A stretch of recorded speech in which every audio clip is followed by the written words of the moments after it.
That time it worked. Cool graphics. Yeah, man, and it was a lot easier to do that and smoother transition and all that kind of stuff. And now let me hit up the sponsor one and let everybody know who is kind of helping to. A lot easier to do that and smoother transition and all that kind of stuff. And now let me hit up the. That was an avoidable mistake for sure. Somebody has like a thing on making smoother. That was right. All right, let's try this.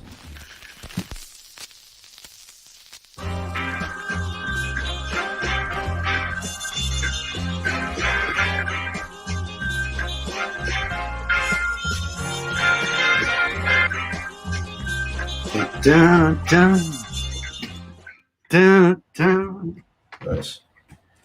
All right. Well, hopefully Rick makes his way back on here in a second, and it's kind of relieving. We are learning this new system and all that kind of stuff, but it's nice to like actually have sound and not have to deal with all the echo and be able to.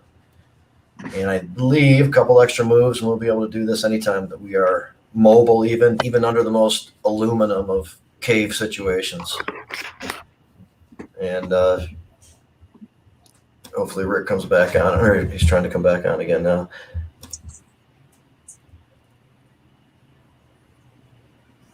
I'm not sure if I don't think it's working, but here he is.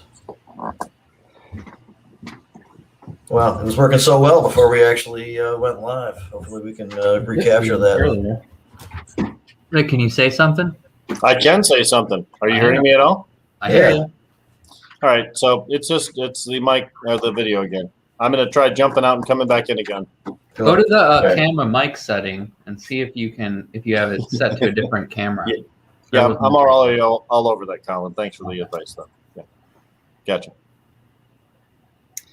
Try turning it on, maybe. Maybe if you turn on the camera, it'll work. Oh, you plug it in. I'm just kidding. It's like giving people advice on how to do things. You try to tap it a couple times.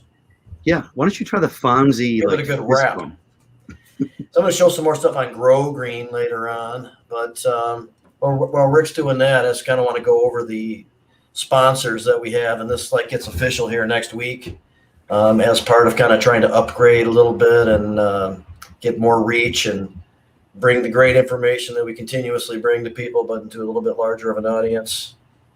Let's see Rick coming in here. It still looks like the video is still an issue.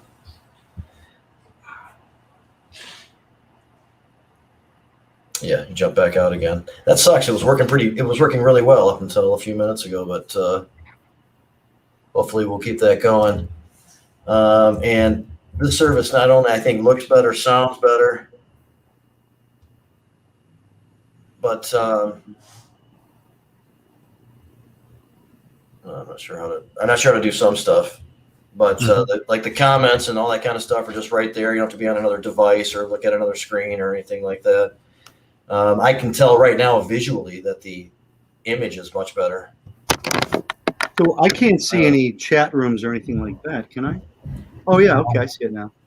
Maybe. And there might be different ways of configuring the screen. Oh. Let me see if we got Rick back. Okay, we got video maybe with Rick back now. Come on, video. Looks like there are a few people out there going hello. Yeah. All right. So we hear you just fine. Nice format. Yeah. And you can just look right at that. So that works pretty good too. Yeah. So hey, John Slicker. Yeah, a few things to talk about, for cannabis. I want to go over these sponsors though real quick. Hopefully Rick can chime in, and this video on the thumbnail screen is frozen and it's not up here at all, but I'll try it again. Yeah, it was working great before we got this stuff going. But the people that we're starting off with, and there's going to be some more coming on, and people we've talked to and who have contacted us and that kind of stuff, and it's just very much appreciated because the whole point is just to try to just do a better job of what we're doing, not really change a whole lot. I was talking to Berg earlier about doing some graphics, and I called it putting some lipstick on a pig. So we get a little intro that's a little bit smoother and better and informative. We let people know about the sponsors and do an outro with some credits and stuff like that. And some of the platforms that we're going to be on, that kind of organization is going to lend itself to a better presentation. And it's kind of how we need it to be and want it to be. So That's coming up very soon, so that part's pretty cool. So I just want to start off with, I guess, Botanical Company. Obviously, we've had a great connection with Botanical Company ever since they came into existence. We started the show before that even happened, but that's been a really good connection. I now formally work with Botanical Company, and am very grateful for the kind of setup that they provided for me, which is to support, on top of doing things directly with the company and helping out with some training and some promotional things and some other input. I essentially get to continue doing a lot of the advocacy and activism work Cool. that I've been doing. I mean, for a long time with no compensation. And I just really want to appreciate the Botanical Company for providing that support. I mean, and they think it's important, that this work continues, and I just very much so appreciate that. Obviously, Redemption. Needless to say, Brian Basor has been a very strong connection and a really good friend and associate in whatever capacity we cross paths within. And Redemption licensing brand that offers, of course, proceeds to the foundation that in turn is a part of many of these. Here we go. Oh, we have a moving video and possibly sound. I don't know. Possibly sound. Nobody knows. But a big part of a lot of the stuff going on right now in activism, Redemption has driven a lot of stuff, a lot of the coalition really with Last Prisoner Project and the Democratic Cannabis Caucus and stuff like that. Redemption has a lot to do with that. A lot of the fundraising that went into that project and the Clemency Project that was launched from it. And next week we're going to talk about a parallel or an additional entity that may get formed to help out as a nonprofit with some of those things and the reentry of the prisoners back into the real world and how that looks and how that can be supported. And we'll learn more about that next week. So can't really say enough about the brand or the foundation because it's just been working as planned and Ryan's been able to do his thing. Real Leaf Solutions. We've had Tom on here a couple of times. He is also working with Botanical Company and the Kalkushka Lounge up in Kalkaska, where his and Krista's, his wife's operation for cultivation is based out of. He is one of the caregivers that is conscientious and compassionate and produced good product and has learned how to scale up and be a part of this commercial world. And his product is now all over the state and people really like it. It's one of the commercial ventures that produces something that's good quality in the world of it getting bashed quite a bit. There are some exceptions. Detroit Nutrient Company, and Tommy and company have for 2 or 3 years now said, hey, let me know when you're ready to go and we'll write you a check with no other pitch or information necessarily needed. Just want to help out and be a part of it in any way we can. So when it came time, that went as smoothly as I anticipated, and they're just on board, and we'll be looking forward to having them on and discussing what they do, because they do other good charitable work and they care about a lot of stuff, and their soil is quite awesome. For those who want a high standard in growing kind of without a lot of processed fertilizers or products or things like that, and you can basically just water this, and all of the nutrients that the plants need are right in the soil. You can add a few different things to it just to help out a little bit here and there, but it essentially is a product that's ready to go, and it makes it a lot easier for those who just kind of want to try it out and have a couple plants for a hobby or are looking for kind of a quality standard. And Grow Green. Grow Green's another. They are a garden supply hydro company that started off as a small store and is now huge. Ships out stuff nationwide. I'll talk a little bit more about them later because I have some specific stuff that I want to relay. But we just had a great relationship for years. The very first expo, like with corporate sponsors and things like that, was in Ypsilanti at the Marriott, and they were there. They were just a vendor there, as part of their small store, skeptical of what was going to happen. And, we ended up having a weird but kind of a decent weekend and presentation. That was early 2010, I believe, like maybe January 2010. Big Daddy's was there, of course. We had a big vape tent that fit like 5,000 people or something like that.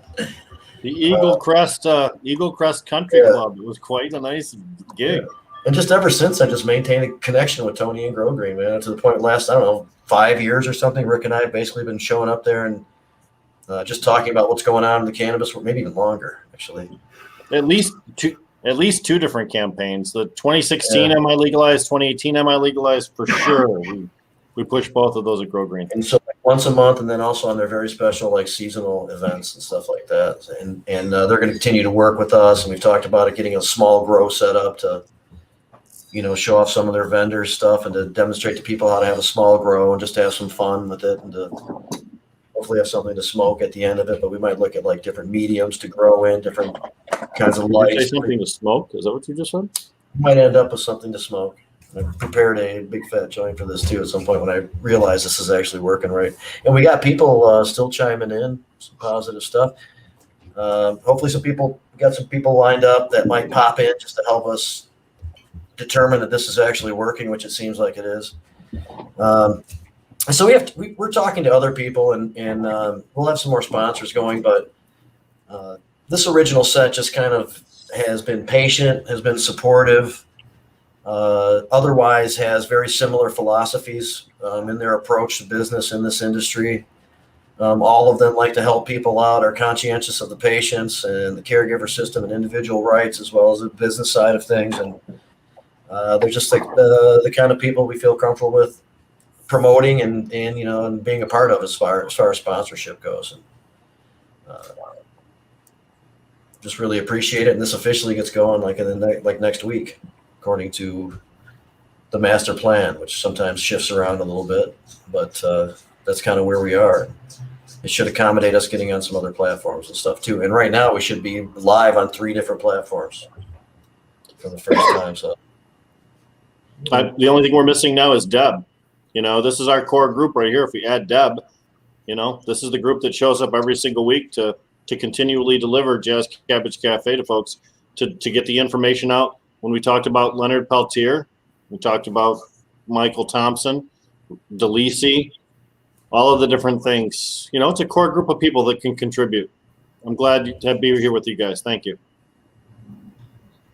Yeah, that's cool. And I'm looking forward to more shows with the better production quality of our sound. We're content is you wouldn't necessarily know by this show, but content's going to be important. We'll continue to have some of the big names out there, but more importantly, those who are best at handling whatever issue that we decide to take on. And a lot of current stuff we like to cover, traditional stuff, historical perspective, and keep it going. I got a really cool message from somebody the other day asking about one of their associates getting on the show to discuss their approach to social equity, which we will do in the future.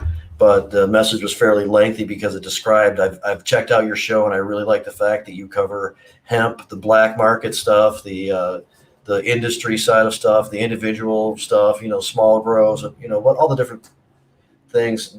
Obviously we include in the MTO scene. We're built in by having Colin and Jim around, and it's appreciated by some people. We want to keep that going. So we're upgrading a little bit, but the basic approach, pretty much stay the same. Try to bring some good info out.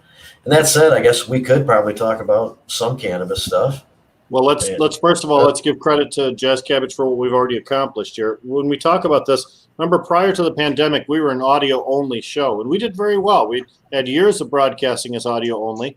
After a short hiatus, we figured out pandemic situations and we incorporated video. And then from a single platform, Facebook, we added YouTube to that. And then we went to a non-video format and added podcasting services through Buzzsprout, including the Apple service and Alexa, all of those different things too. And then to go a step further, we took that video platform and now we've multiplied it with the different things we're doing through StreamYard. And then the next step, which we may or may not take, but it's in discussions right now, would be to levitate this show from where we're at currently to an every week broadcast on internet television through the Roku network possibly through one or two different broadcast channels. This has all been in the last year, essentially. I mean, let's face it. We started doing video broadcasts about a year from now, April. So this has been quite a big growth period for us, and I don't see it stopping. I think there's a lot of opportunity ahead for Jazz Cabbage, and I'm proud to be able to do that with you guys. And just recently, and that's much appreciated, Rick. Thanks for pointing that out. Deb says she's coming on a little bit later, but hopefully she'll go back. I'm sure she'll go back and listen to the show just to catch that a little bit later on. But there was a recently recognition of some of the national cannabis journalists and Celebrity Stoner and the journalists that recognized us as being one of the better podcasts in the country, and one of the 3 in Michigan was in turn recognized on that list, and so were some of our guests that we've had on the show, Danny Danko and some others too. So. And again, I've referred to Jazz Cabbage many times as a super show. That means that we're a show which really is composed of people who also do additional shows. Jim and Colin with the Entheo show, Shelley with Reeds and Weeds. We have so many different things. I do a couple of different podcasts each week. Jamie's on Medical Mondays, every Monday without fail, and I usually am too, plus 420 sports.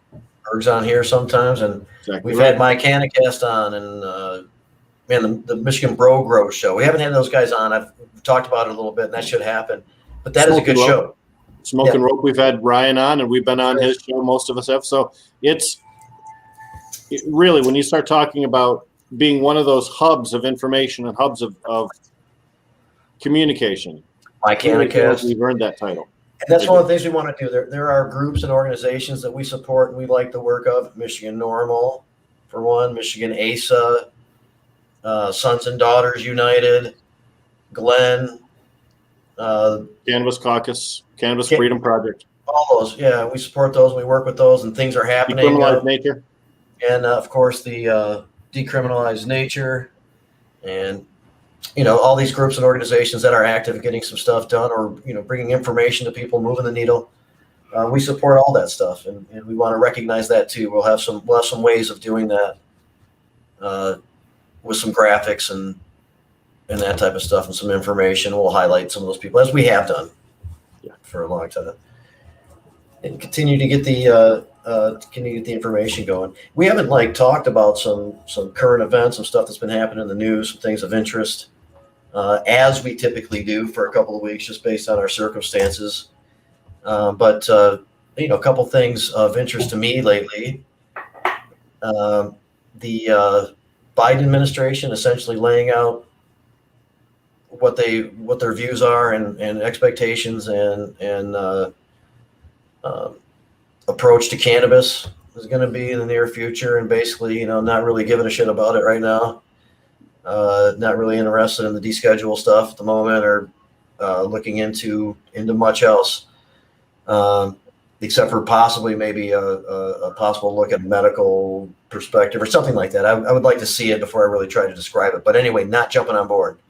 Yet we have people, Blumenauer, of course, a message of his was read on our Hash Bash event a few weeks ago, who's been very active pro-cannabis and a lot of other on the sensible side of a lot of other issues in Washington, D.C., believes that they can move Biden if they can get some reasonable language through the legislature. So does Chuck Schumer. So does Cory Booker.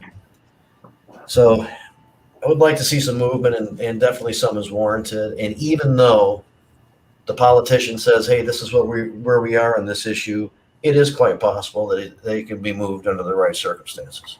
And I believe that. I'd like to see some effort to go in that direction. We talked about this, I think, shortly after the elections and said, okay, what are we really expecting? And I think we all wisely said, not a whole lot anytime soon. And here we still are. But I think it's true, though, that if the Senate and the House get together and pass something and they put it on the desk of the president would be very unwise to not sign it. Democratic support's huge. He's going to have a need for re-election, or even if he chooses not to run again, he's going to want Kamala Harris, his chosen running mate, to ascend into the presidency. And I think realistically, he can't do that without our support.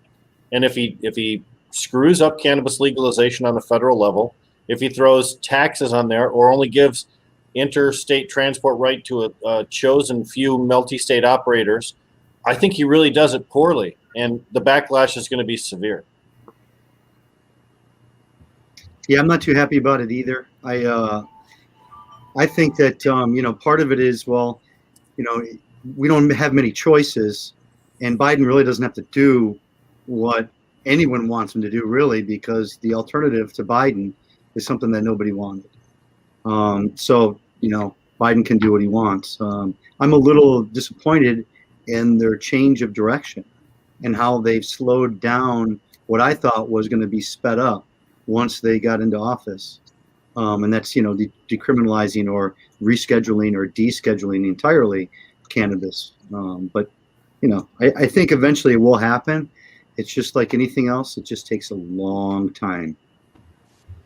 So. And the kind of perspective of Biden on this over the years, although it seems like there might be some change and a little bit anyway. And of course, he's got Kamala Harris as vice president, who said went through her own issues as AG and own skepticism from people for how she handled some stuff in California, but has been pretty clear the last couple of years about changing her position on that and what she thinks should happen. Maybe they need some political pressure, some pushing to feel better about it, or to really get to the point where they could justify it. Well, a spokesperson for the vice president came out and said that she's now on Biden's side when it comes to cannabis. So she's not, whatever she thought before, whoever she was working for in California, she's not working for those people anymore. She's with Biden. That's kind of typical of vice presidents, though. They want to align the entire administration in one message so that they're not saying one thing on Tuesday and he's saying something on Wednesday. But it is disheartening, although it's not unexpected. Right, and we have that conversation a lot. We know how politics works sometimes, even though it's not where we want it to go. I still think it's okay to be like Jim and say, point it out, highlight it. We don't like this. Yes, we might understand how these processes work, but that's the same for some of our politicians here in Michigan. And it's okay to keep the pressure on as long as we're reasonable about it. I think it's interesting that Chuck Schumer said 420 is an unofficial national holiday in the United States of America. I thought that was an interesting endorsement of sorts. Maybe next year the House of Representatives will pass a resolution saying it is. On 420? Yeah. We'll get the whole legislature to do a green tie day. All the men will wear green ties and all the ladies will wear green outfits. And it'll be because they do that white day where they do a whiteout to show support for something. I don't remember what it is. I know there's different days. There's more than just white. There's red day, purple day. Thank you. I didn't know. I'm glad though. It's cool. Yeah. No, I think the white day is in February because I remember they all wore it to Donald Trump's speech.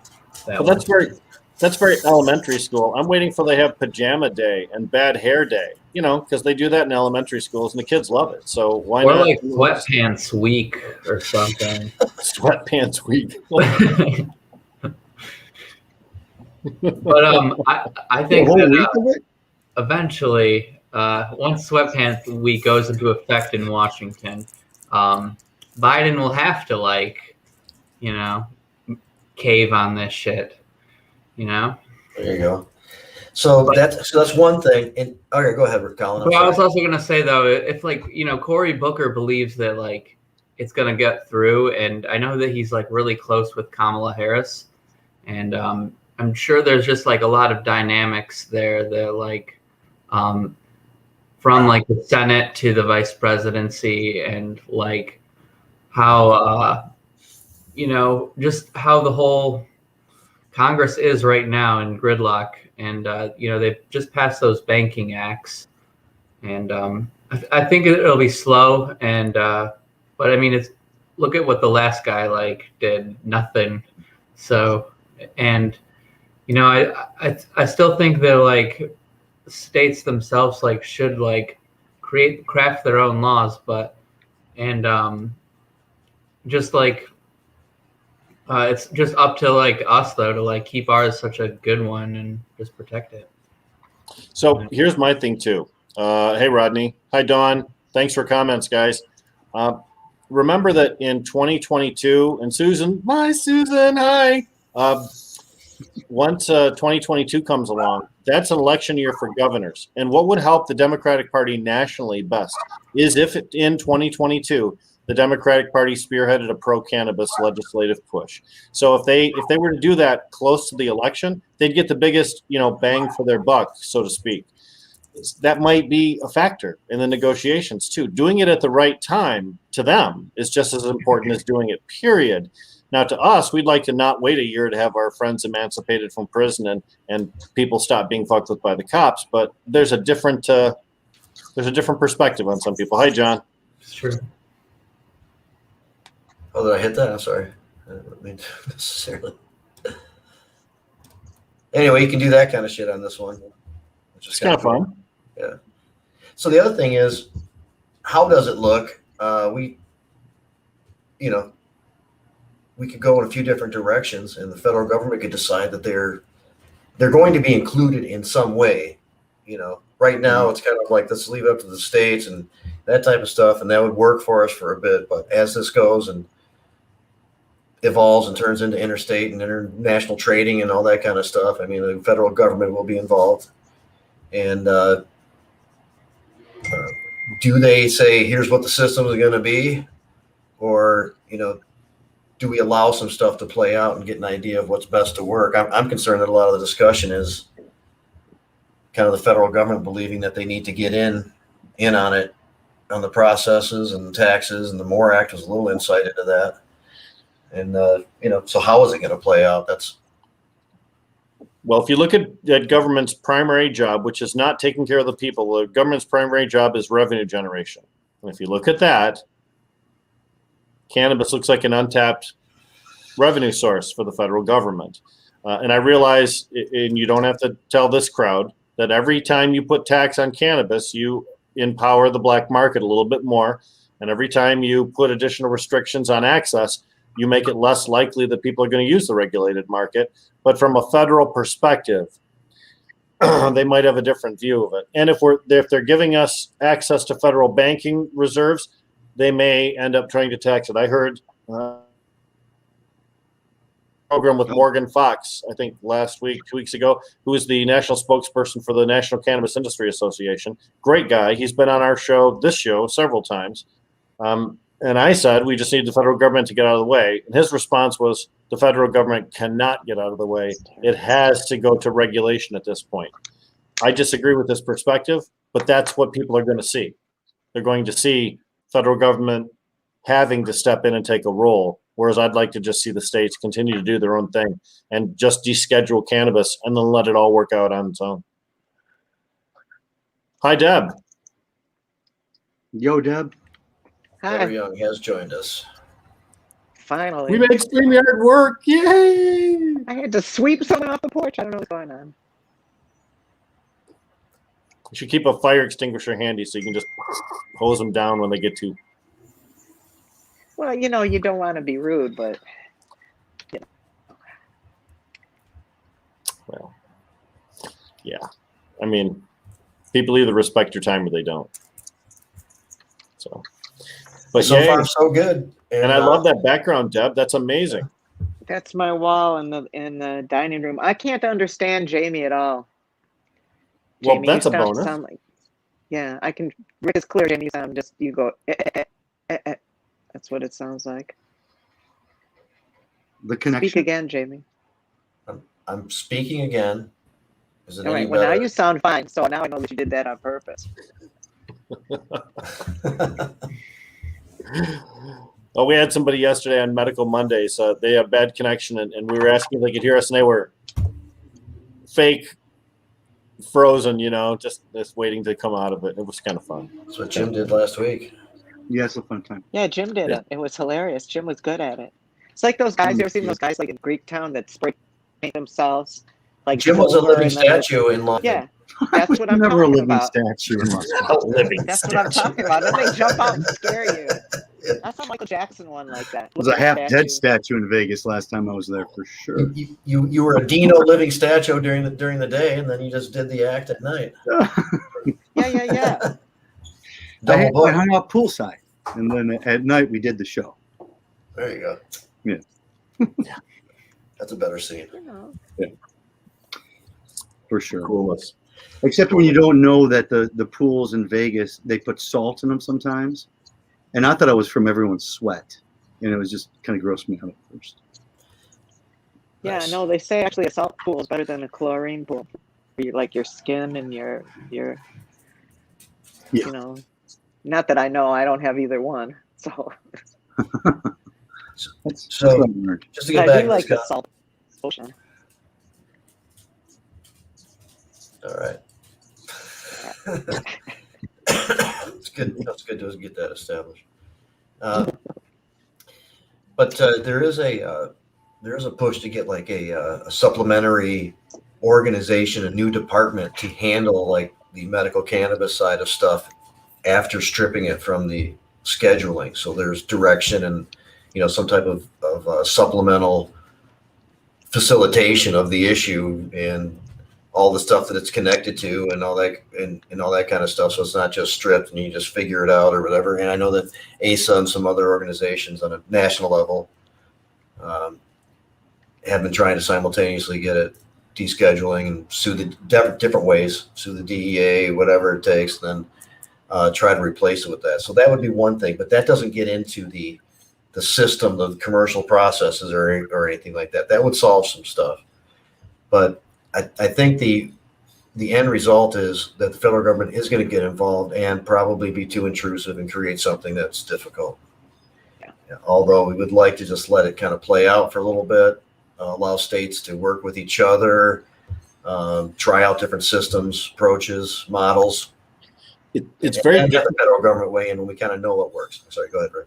It's just very difficult for the federal government to say, okay, all you individual states who have thoughtfully and deliberatively created programs which are working for you, now you must change because I've decided to.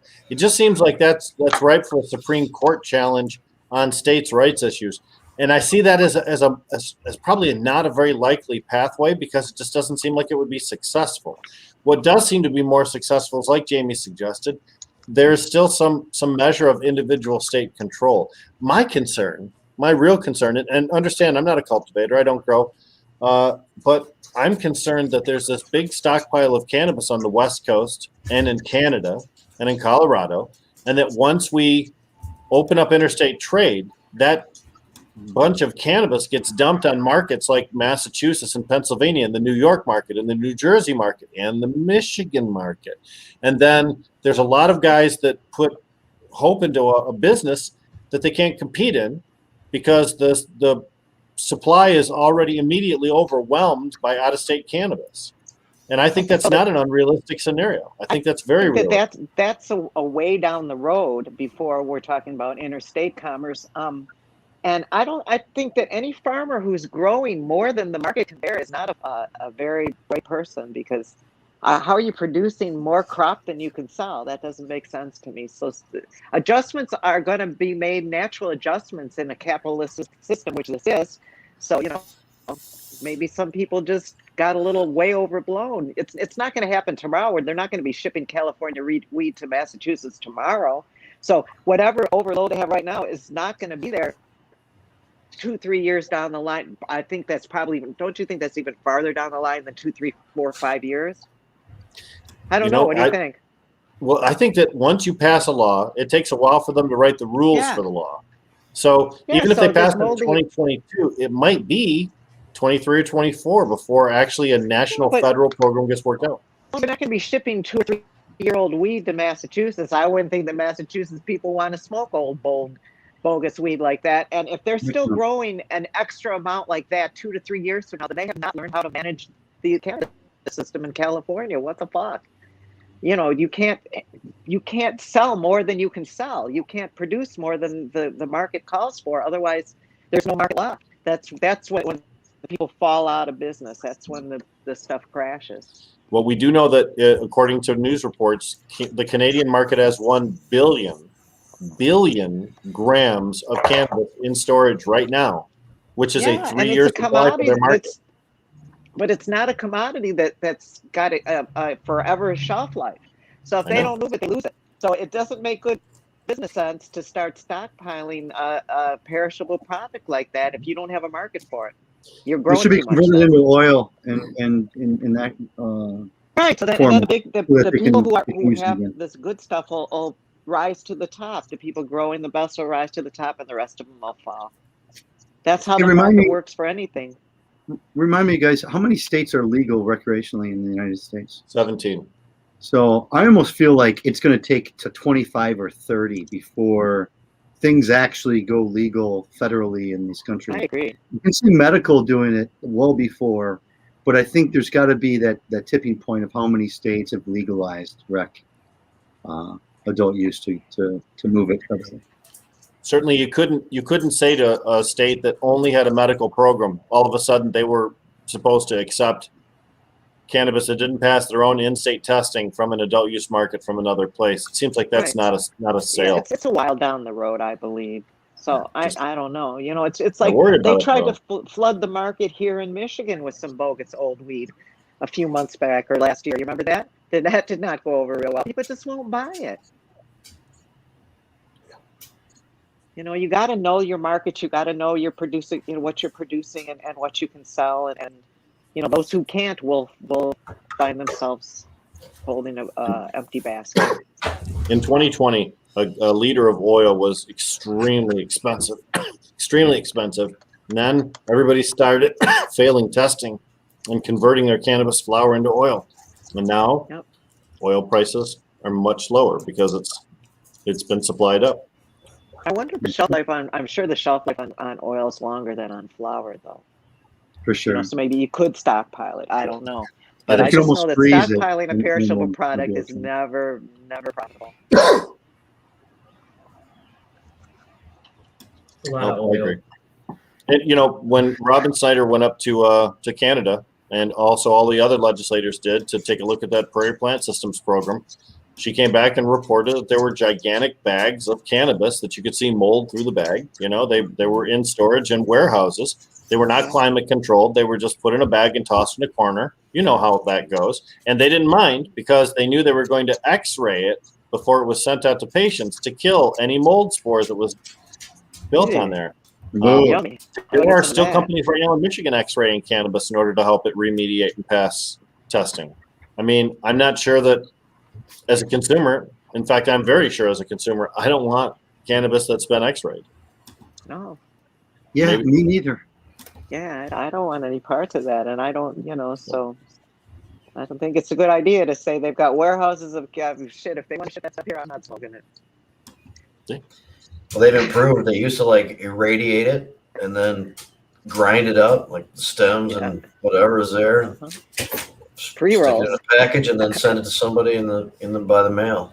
Homogenize it and then send it. Yeah. Yeah, we freak out if there's a little bit of cannabis in a UPS box. It's like 3 police cruisers driving down with their lights on to arrest it. In Canada, the regular post office guy delivers cannabis. The guy wearing the shorts and the ugly hat, he delivers cannabis. Why not? In Canada. Why not? Because it doesn't hurt anybody. So there was a version of that, of course, was tried a few years ago in Michigan, and it passed Senate Bill 660. That's also the measure that put cannabis as a Schedule 2 on the controlled substances list. And that would have been it ended up looking different by the time it went to the legislature. And it included at one time, though, all mail delivery. And you had to choose between the program, the Michigan Medical Marijuana Program, or this new program. Pharmaceutical grade marijuana program is what it was called. Yep. And if you wanted it, then you got it sent to you by the mail. It's going to be grown in a former copper mine up in the UP by a Canadian company. And it passed. It passed contingent upon federal rescheduling to at least Schedule 2. So it would actually go into effect, I guess, or be available as a program. But it's not competitive. It's limited to medical, and it's not very competitive compared to what's already in place. So it doesn't. Every once in a while, somebody writes about how they're scared of it, like something's going to happen when federal scheduling changes. But And it required a pharmacist's participation in the distribution program too, and that's just not happening. Even if it switches to Schedule 2. Yeah, and there are two separate programs too. You couldn't join one and be part of the other. You had to take a choice on which one you wanted. Hi, Joshua. Good job. Thanks for joining. Yeah. Probably won't show every single comment like that in the future. Well, let me get one from here. Since I'm being stupid about it. Heart, back to you, Rebecca. Wow. Yeah, green hearts. Well, we mentioned sons and daughters. I think she appreciates that. I think she likes the information and all that kind of stuff too. Also, we just learned that Jamie's the neat feature. gatekeeper of flashing your comment up here. So if you put a comment up here and it didn't get flashed up, blame Jamie. I don't know if other people could do it. I don't know if I've hit them all or not. I can look through it now and see. Yeah, I don't see any way to do it from my. Oh, responsibility is a heavy weight, sir. Yes. Nice.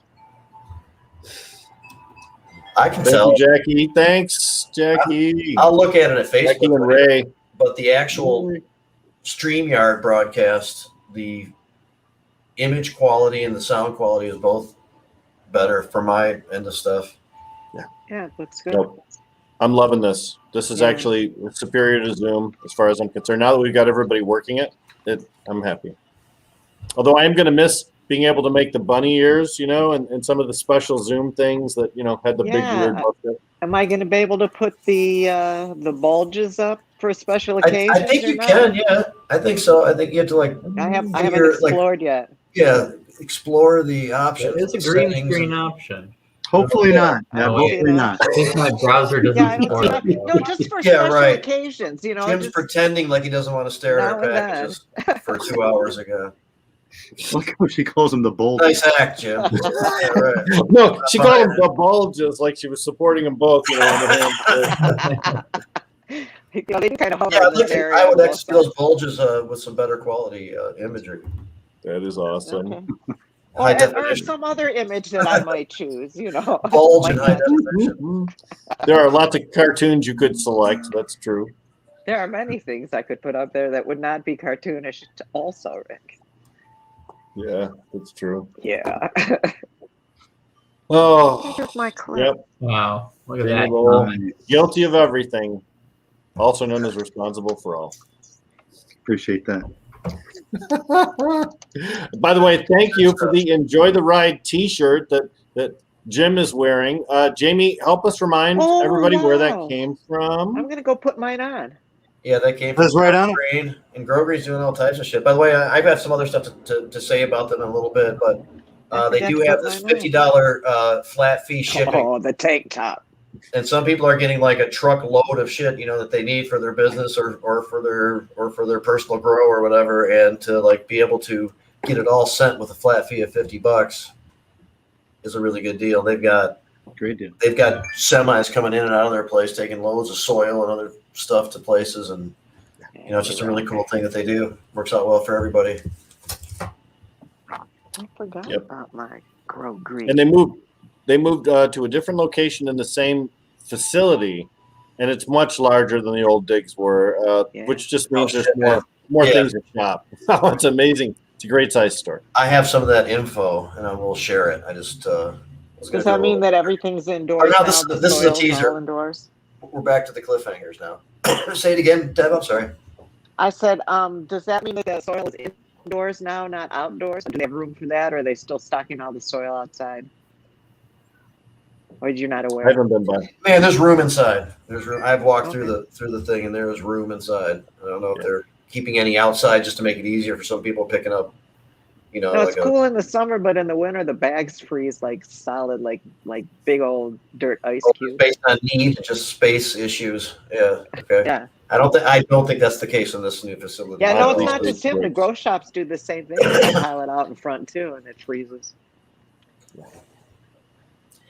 I don't know what their policy is exactly on that. I cannot speak for them, but they do have enough room inside to house them all. That is for sure. That is a huge, it's really nice facility that they moved into. Yeah, the other facility wasn't too shabby either, so I can imagine. No, it was but they're they're covering a lot of ground these days and shipping out all over the place. Yeah. Just Yeah, they're on doing really well. Amazon. And as Jamie mentioned, Grow Green, not just a horticulture place. They've hosted conferences, special events, our podcasts. Their weekly and their monthly programming is really helpful for any of the cultivators that live in their area, especially home cultivators who don't have the ability to hire a guy with a degree from Michigan State University to work in their building. So They made some documentaries and videos and oh yeah, things like that for. Yep. Yeah. So that part is all good. Another thing that we brought up on Medical Mondays recently, and just kind of briefly, I didn't have the the info sitting there, so it was kind of a little disjointed. But there are the same kind of like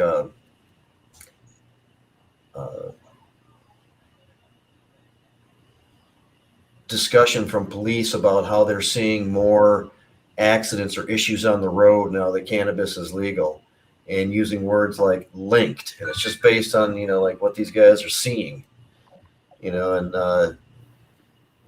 just giving the image, of course, that there's some type of direct causation between legalization of cannabis and issues on the road, and that's never actually been the case anywhere that it's gone down, but I think just about everywhere it's gone down, a version of whatever the police or some group organization tried the exact same presentation of taking loose correlations and representing them as if they're more meaningful, as if cannabis is like the problem, is the root of the.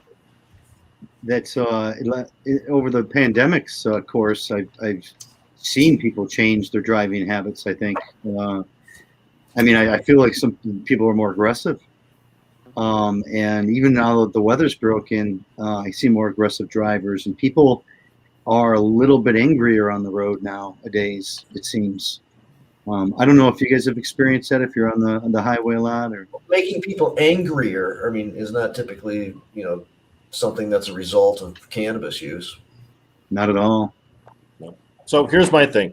Last month, we set a record for cannabis sales. It was wonderful. And there were 1.4 million transactions in the regulated market. 1.4 million sales in the regulated market.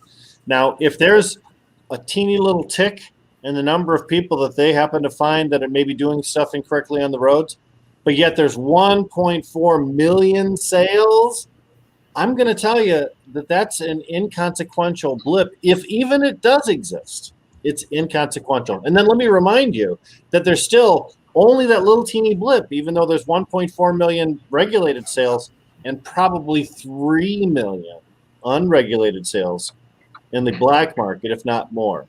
So when you look at the totality of cannabis in Michigan, if they're seeing a teeny little tick like that, pshaw. Pshaw. Back off. It is for naught, says the bard. So Cops. Very dramatic. thank you. Well, our audience deserves better than what they normally get. So Well, Probably the upticks in Sure. like accidents and stuff are like cell phone related, social media, Distracted driving. Yep. distracted driving. texting. So Yeah. I think I know where to look. I don't know where they're looking. well, there was that Rocky Mountain, whatever, High intensity drug trafficking area. bullshit report.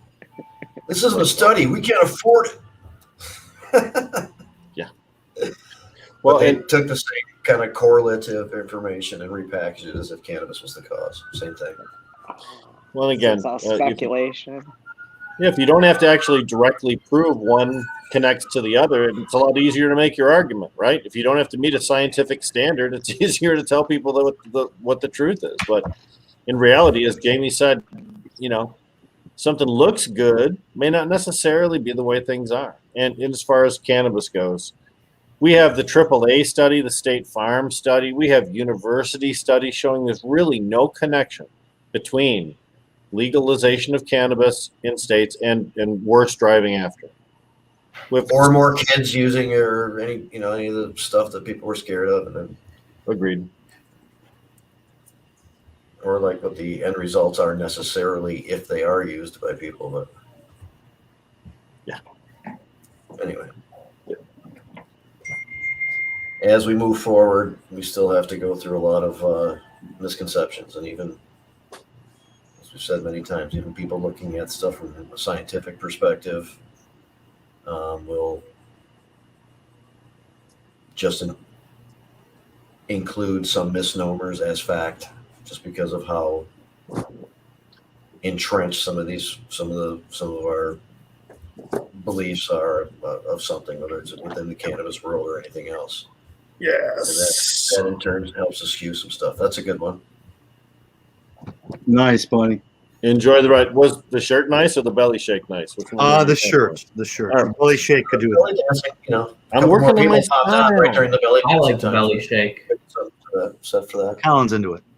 Yeah, well, I know I have a constant fan base. I was trying to branch out into people that don't normally give me compliments, but that's okay. I can take it. I like your shirt. Yeah, purple's a good color for me, and I like it. It's all good. Yeah.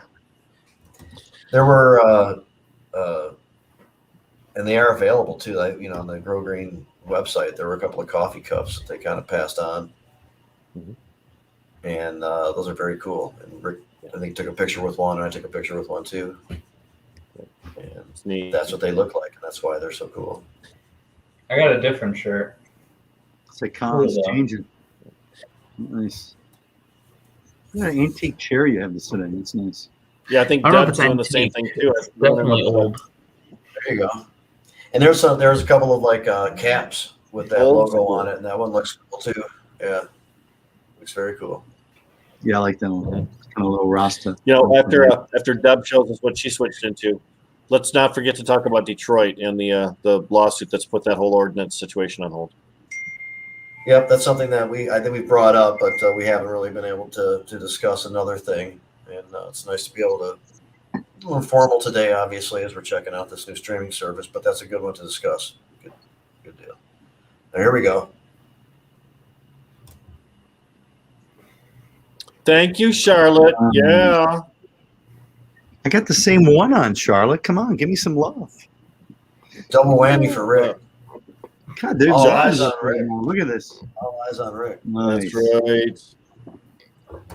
Did you not I got see the the whole belly, world belly in shake? my hand. No. Rick Well, always Just has the good Happy background. Streets, not the real world. Just to let everybody know. So Rick kind of go over this and set the stage for what the situation is with Detroit. But a couple things about it to think about, and we'll discuss further. A lot of people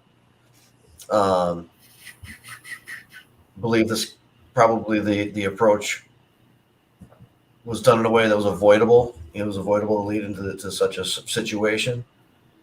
But what's kind of unfortunate is that you have a program that was designed to have a lot of teeth and really to help a lot of people out, and it's kind of stymied right now, regardless. So I'd like to see some kind of resolution, no matter what. But Rick, go ahead and explain what's going on, basically.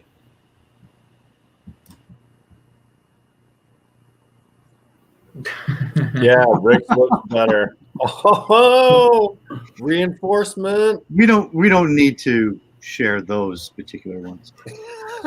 Notice Well, again, Jamie is the chat guardian. So if you're seeing messages you don't like, I'm go having some hate fun his using way. the new tools of this. I mean, it should all be tempered for the future, I agree. But for this time around, we'll have a little fun. We'll let Rick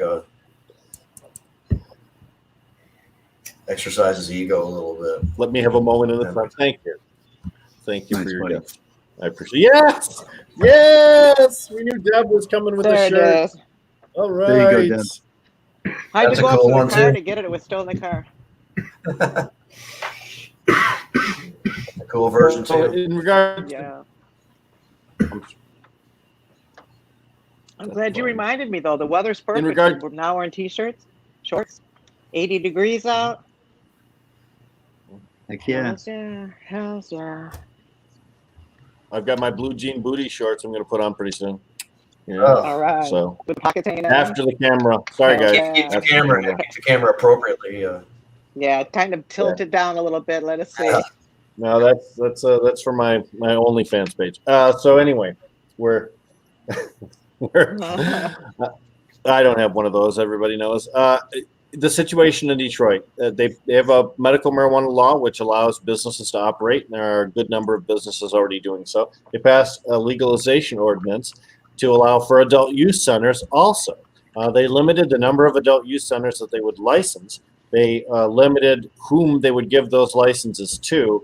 And in favoring Detroiters, they limited which Detroiters they were going to give favoritism toward. So one of the Detroiters who was not going to receive favoritism sued the city of Detroit to stop the program.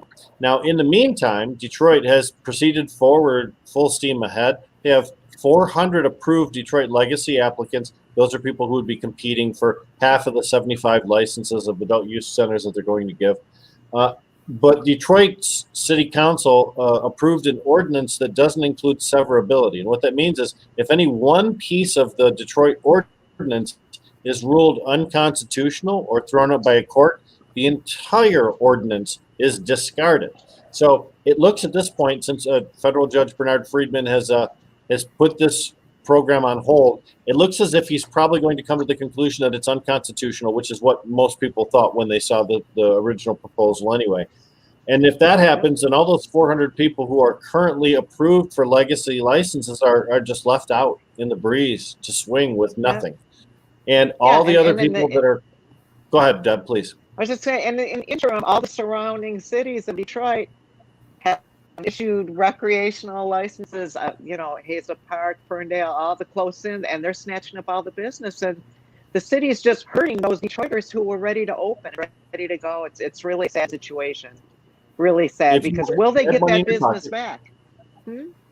If you had money in your pocket and you really wanted to open in Detroit, but they dragged their feet and then they passed this half-ass ordinance, you're just going to start one in Southfield or Warren or River Rouge or Ann Arbor. Exactly. You're going to take that money and make it work for you just someplace else.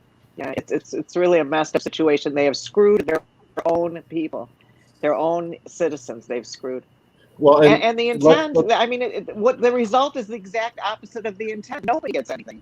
So that's not, that's what it came down to, is nobody got anything. Let's talk about the elephant in the room. The fact is that most of the people that own the facilities currently in Detroit, most of those people are Chaldean, and that the Detroit City Council would rather give licenses to Detroiters as opposed to other non-Detroiters. So they've really made a big deal about this. And in denying adult use licenses to those medical centers, they really hurt those guys in the pocketbook. They really do. So there's a big suspicion that a lot of this, they knew it wasn't going to be successful, but they didn't care because they were going to accomplish the ultimate goal, which was to say F you to the people who currently hold licenses in the city. And have been operating for a while. There could have been some kind of compromise where they could grandfather these guys in and then have the legs. I mean, they could have come up with something of that nature, and they didn't. So it ends up everybody gets nothing. It's just ridiculous. You're absolutely right, Deb, and that's what's going to happen. They lose out that $28,000 that every dispensary got payment from the state this time around. They lost out on that. I mean, people lost money that they'd invested because, as usual, with the dragging of the feet, anytime you invest in Detroit, you get screwed. The city just, it's a crazy thing. I don't understand. Paul Young says Friedman got his federal appointment way back in '98, and Paul would know. Paul's an attorney. When he and I were at U of D. Nice, Paul. I remember Judge Friedman, and I'll tell you what, there was a gentleman that grew, and he was a really nice guy. He grew 3 acres of cannabis plants down in Monroe, and this was in probably 10 or 11, and they prosecuted him federally. And when they had the case, they brought in all these local people as character witnesses and said, this is the nicest guy, he's been here forever, blah, blah, blah, blah, blah. Judge Friedman is the one that said, yeah, you know what, we're not going to do anything with this. He gave him some token penalty, and that was it. Instead of the years, the almost lifetime he could have spent in jail for all of these huge number of plants. That's what I remember. I think the state did still take his property or something, though, possibly. I'm not sure. Maybe Paul knows, but could be. I think there's some goes on not to be as cool as they could have been. Yeah. Well, as is often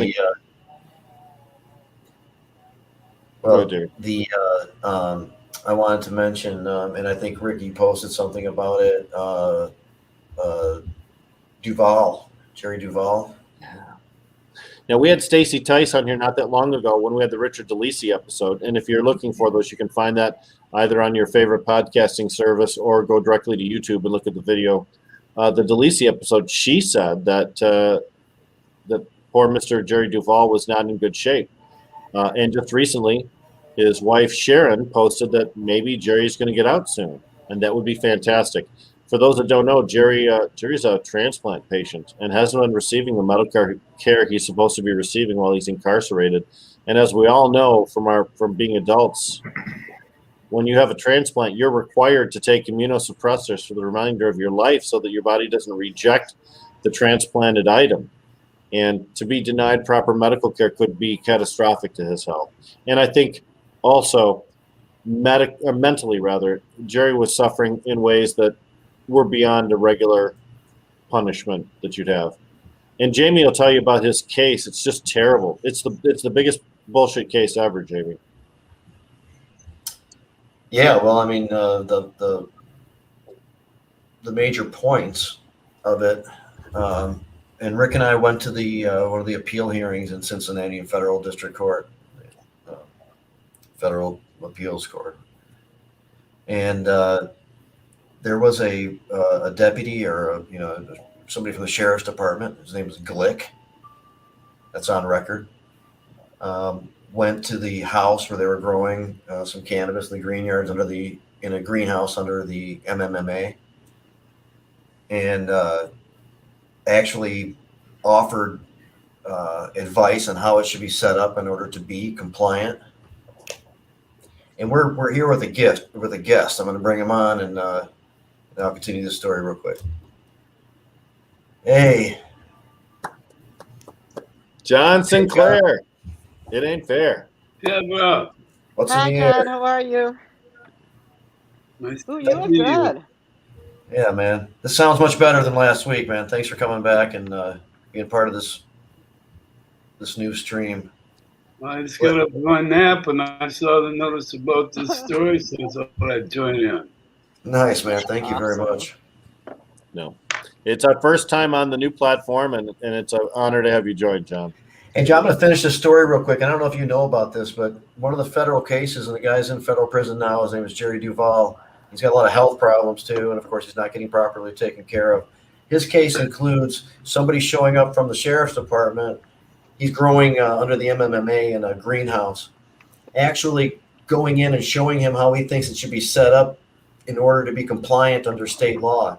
He then comes back as part of a multi-jurisdictional task force as a deputized federal agent and busts them under federal law. True What story. a punk. Yep. And we're hoping he can get out. He's been in for a really long time. Where do they get these people and how long are we going to let them last? Yeah, who was the prosecutor? What's The he woman who's say? in the Eastern District, who's now like on the news sometimes. I can't think of her name. I should. She has been like fairly decent and sometimes, but this one was very strange. It's always reminds me that she was definitely like not perfect by far, because there was a few more cases too, and this is one of them. And I can't think of her name right now. I could probably easily figure Well, it out. like Trump says, lock her up. But they hired a really good, law firm from, I think, what we could tell out of Florida to argue, about this situation and the, I think kind of obvious. Barbara fucked up- McQuaid. Barbara That's McQuaid. it. That's it. I had to look it up. Yep. Good work. Fucked up situation that they put him in, and they didn't buy it at that time. So Jerry suffered the entire time. This is another one of those situations where the state cops couldn't really get a good case against him, so they had to turn it over federally. I mean, they could have just said, okay, you win. We were wrong. Here's your stuff back. But instead of saying that. Where was he located? Jackson. No, like Monroe County, like a little town in Monroe County. I forgot the name of it, like maybe Lambertville or something like that. It's like what happened to Ryan, kind of, right? Yeah, exactly. Yeah, and Danny Trevino, who won like several times in state court, and then they finally prosecuted him under federal law. Yep. That happened. Oh, rat miles. John, if I knew you were coming on, I'd have put on the blue map instead of this one because I know you like the blue one better. I like it all. I like Deb's backgrounds the best. Isn't it cool? Yeah. She's He means the former one she was using. This is my living. This is my dining room wall. Very good. So, John, you got out. What is this show? What are we doing? Just Cabbage. You don't know what show you're on? No. I just got an email that said to tune in. Yeah, Jazz Cabbage Cafe, Jazz John. Cabbage. Give me something to do, that's what I do. Oh, Yeah, that's thanks, classic. man. I love that. So, When John comes on, we should call it Blues Cabbage Cafe, you know? Blues This is Cabbage Jazz Cafe. Cabbage Cafe. What are you celebrating? Just a new equipment? well, this is a new streaming service, and we're not even at the point of celebrating new equipment yet, but that is happening. No, we have no equipment to speak of. But this is our first broadcast on But Twitch. we now have sponsors in which we can do that. Yeah, when our first broadcast using this new streaming service that puts us on several platforms service, at once, but and it's not Twitch is new, Cool. and YouTube is new, and we're on Facebook. It's in the new time frame, is it? Nope, I guess it's our I don't same think time I- frame. Yeah, okay. I just follow the link when Jamie sends it to me. I don't know. I just woke up. Well, I appreciate it, man. I asked a couple people I don't to even know pop what on if they planet- would. Beautiful. I love it. Thanks, Cannabis. Yeah. John, our discussion Yeah, with you kind of that's broke what- down, man. that's And,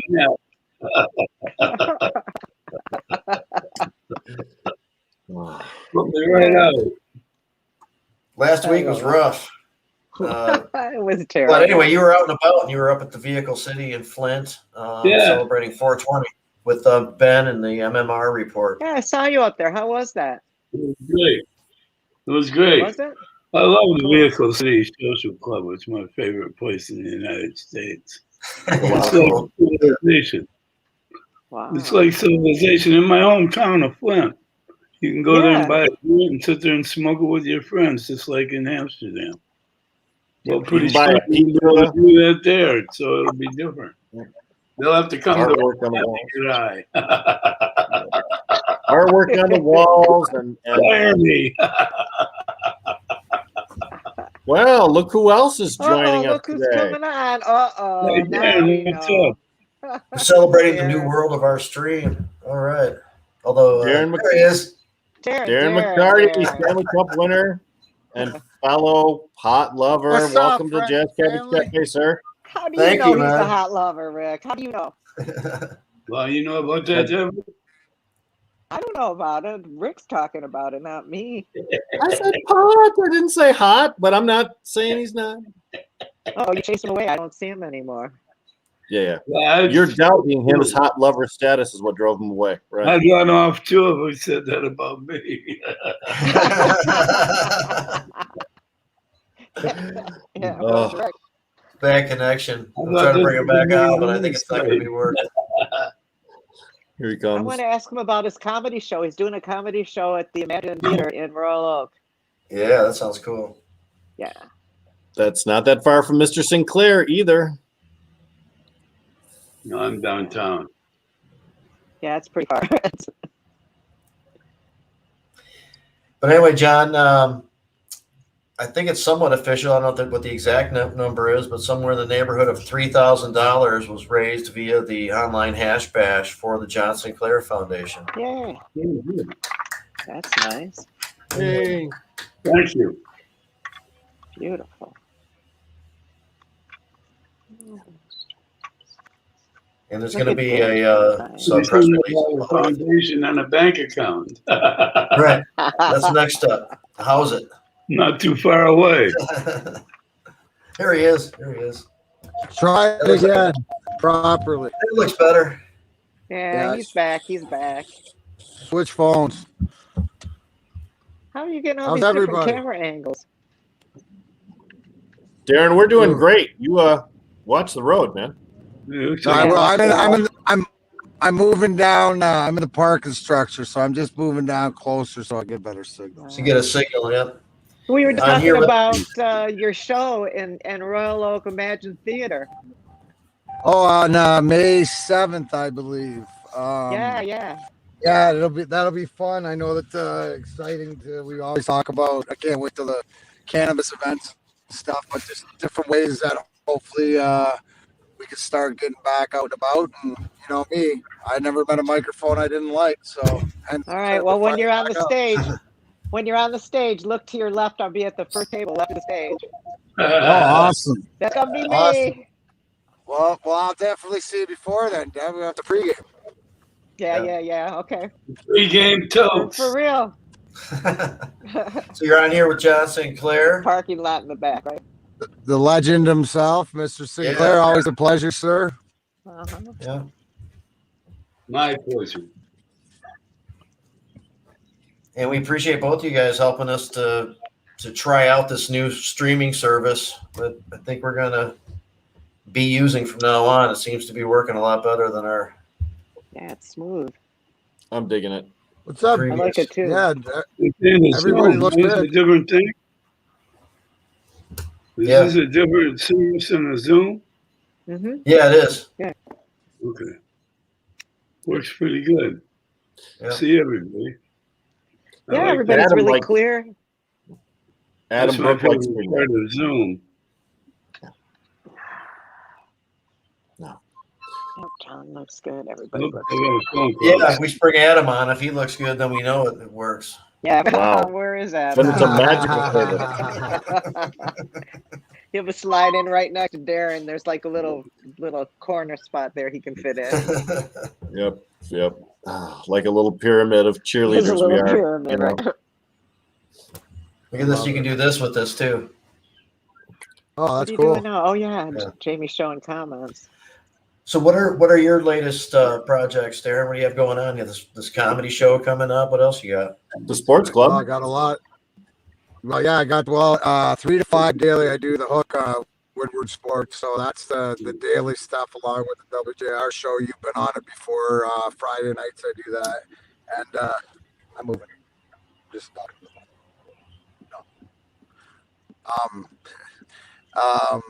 So I got that obviously with the cannabis and stuff like this. I just dropped my my new my first seed to sale strain, which is Black Eye, which is Purple Punch 2.0 by Face Off by Fruity Pebbles. So the Darren McCarty brand stuff is going to be out and about. I keep plugging away with them at Pinkana, which I'm proud of. So same old. You know, same old in that aspect, and getting ready for do a draft party on Thursday down at the Delmar in Greektown. And other than that, look at DarrenMcCarty.com, and that's where I go to find out what I got going on. So you guys might want to. Well, it's nice to have someone to take care of that for you. That's cool. Yeah, you think that I'm kidding. I'm not, but that's the beauty of it. And, you know, I can't wait like everybody else to when everything changes, everything gets safe, and we can get back out and about and be more powerful and spreading the message and get educated, get medicated. So Right on. So, that's pretty much it. Darren, what'd you do for 420? Darren. we can't hear you. Well, we know John was up at Vehicle City, and He's weaving in and out of reception a little bit. Yeah, Hopefully he we pops just lost back on. Yeah, we were all in Ann Arbor. Garage. Yeah, that was cool hanging out there. Just didn't have great sound. No, the sound sucked, but it was a cool situation. But it was better than the week before. We at least figured out to only use one mic and whatever, whatever it was. It worked But now better. I think with this new platform, it'll be much easier for us to do the remotes. I just think it's a step up. I do. So That's a new. Great. Hey, what show are you on, John? You're on 900 something What's that? on your number of broadcasts. Oh, 914. Nice. I just had a terrible incident though this week. Oh no. Yeah, What's going my computer started acting funny. And my daughter came over and she unplugged the hard drive, external hard drive, and everything started working okay, except the hard drive doesn't work. All of my data of my whole life is on this hard drive. So I went and bought a new one, and now Adam's trying to help me transfer the data from the dead one to the new one. And if so, I'll be able to go back to work, but I'm just stuck here. I can't do nothing. All my fucking data, man. It's just That sucks. Yeah, I did see that Adam was reaching out to figure out how all the best to take care of playlists that. for all of my programs. but You know, but remember that often I got 12 oftentimes disc jockeys besides me. I put up 2 hours of music every day. Each one has a playlist. All my playlists were on the hard drive. I don't have playlist one. No. And of usually course, those hard drives. I was behind on my backing up, so I'm paying for that too. Right. No, those hard drives are pretty easy for recovery because the disk itself usually isn't damaged. What's damaged is the way it plugs in and out of the Right, socket. right. Which Some kind of they can replace, mechanical so. failure. All the data's, it didn't go nowhere. It's all on there. It's been on there forever. Right. Well, that's my dilemma. So I'm paying for that. So when I need help, I turn to Adam Brooke. I can vouch that he's out trying to figure it out because He picked him up Yeah. today.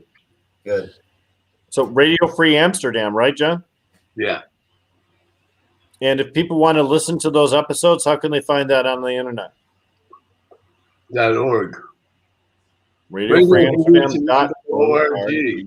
Now I got a note from my web people saying that there's something wrong with my site. So I am having one of those weeks Wow. where everything's going wrong. And I'm just The sitting there. I'm technical not doing anything different. That's the sick part. Usually as a human, if you do something wrong, you pay for it. But I'm not used to paying for not doing nothing wrong. Right. It's happening in spite of yourself.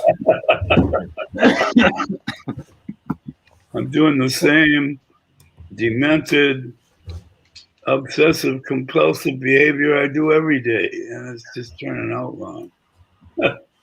It's not your fault. It's the universe. Yeah, there you go. It's the universe's fault. Mhm. Glad to be alive, though. That's cool. So what went down? Can you enjoy my shirt? I was just giving this great shirt of the Oh, 67 right. Riot. Yeah, Wow. Isn't that cool? it is. All black. Wow. Panic in Detroit, remember? Remember, fuck yes. I do. I was living Not there. only that, but I was commissioned to write a poem about the event by Don Was. Yeah. I was paid money for doing this. I recorded it. I performed it at the Detroit Institute of Arts. So I came out really good as a result of the riots. I'll tell you what. Great We Our wanted family to got, enjoy the hell out of them when they happened. my family got our first color TV set. A There couple you days go. after the riot, some guy pulled up on our block with a big van full of TVs they looted from somebody's store somewhere. And my mother bought a great big one for $50, one of those cabinet, $50, color good TV price. sets. Our very first one. That was good. We were out during the riot helping people load into the car. Load the Yeah, TV so I mean, into you the know. cars. We were hippies, you know. Maybe somebody you knew. I don't know. Which is a good deal. No, not. They didn't take them from people. They took them from stores. Took from stores. That's what they took. That's what I'm saying. They looted some appliance store. They had more than TVs. They had other appliances too. Can you imagine driving down the street trying to fill up a truck from house to house to house? No, you just No. Those back were then, stores. Fredder Uh-huh. Appliance or Highland Yeah. Appliance back Yeah, then. we got an uncle in the furniture business. I'm not going to pick any particular brand because I haven't You got got an uncle in the furniture business. But That's right. somebody I'd All say that that name, shit. but I Yep. don't. Yeah. They carried all that stuff out. Everybody got a new TV that season. How can I know tell we you did. about my beautiful couches? Oh, I know we did. Well, A couple days ago was I think April 26th, and it was like a riot in California because of Rodney King in 1992, and Yep. in a Sublime song he sings about getting his guitar that day, like from the riots, and also I heard that in New York City in like the late 70s there was a riot. And it coincides with like a lot of the rap music that is brought and hip hop that is brought up because of all the like electronics and stuff. They stole it from somewhere. Yeah, and it goes hand in hand with music and stuff. What, rap? I don't think so. Writing and music go hand I in don't think it hand. has anything to do with music. Well, it comes out of it. Criminal behavior Yeah, in my book. It's like Writing Mother or Goose music, with a which machine one? gun. it's a cycle. I call it Mother Goose with a machine gun. It's intense. Me. I dated her, actually. I believe it, Rick. You know her, actually. So yeah, I know her. Oh, maybe I do. You're right. just teasing. Okay. I No, don't know no, what you're no. talking about. I'm afraid, so I'm not saying names. No. You should be. You should be. Look, women are vicious. They can get away with a lot of shit I can't get away with. So I have a good respect for. So I was going to try to. Too. John, I don't know if you saw the picture that I sent of. Oh, yeah. Yeah, in Ann Arbor, the White Panthers out in front of the house that it was based out of in Ann Arbor. And I was trying to pull that up here, and it's just not the image isn't. Drug crazed hippies. And, That was us. yeah, that's cool. Oh man, I did put it on the ad. Let me see what it looks like anyway, if I can pull it up.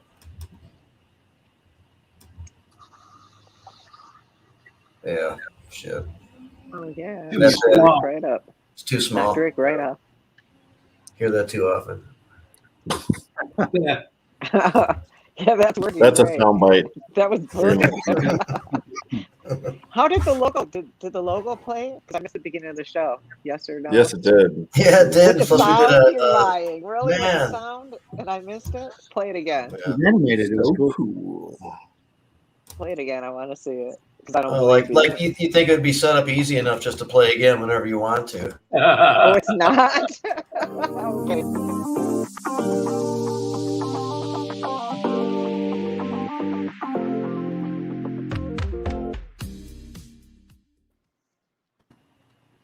Nice.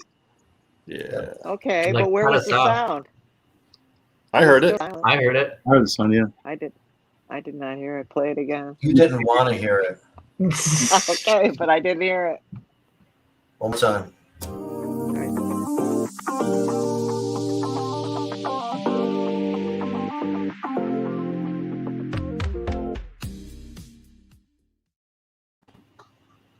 It's just background music. It's Yeah. nothing. It's like elevator music you can barely hear. Is that what we've been waiting weeks for? Seriously? Wow. We need that What? song, that bowler song that I had to play all the time. In No, the, maybe I'm hearing it wrong. I'm just hearing it like little muffled. No, I'm just hearing like muffled. It sounds like, just kind of muffled air in the background. Like da da da da da da da da da da da. That one. No. Oh. Is it like da da da da Got it. No, there's no dadas involved at all. There's no dadas. It just sounds like, like that. Nothing, no dadas. Yeah, there you go. Oh, cool. What is this a picture of, Jamie? Yeah, what's Picture? that? Oh, that's John back in the day. That's the White Panthers out in front of their place in I Ann was in Arbor. prison. Excellent use of technology, Jamie. I'm not in that By picture. the way. Yeah. What street was that house on? 1510 Hill Street, 1510. Ann Arbor, Michigan, 48104. Okay. And John, you said you were in jail, so you were not in that photo? Correct. Oh, okay. Then it's old school done. I missed 2.5 years. Yeah. Did the members run out and grab citizens and make them smoke pot or things like that? Yeah, that's No right. need. No need. Yeah, in that- Ann Arbor was a dope capital of the Midwest. That this picture was posted in the Ann Arbor County's Facebook page, and there were people talking about how their parents told them to stay clear of that house and when they were kids and stuff like that. All the what? Well, there were some of the people were posting on there saying that their parents were telling them to stay clear of this house. Stay clear, exactly. Yeah. Good idea. Yep.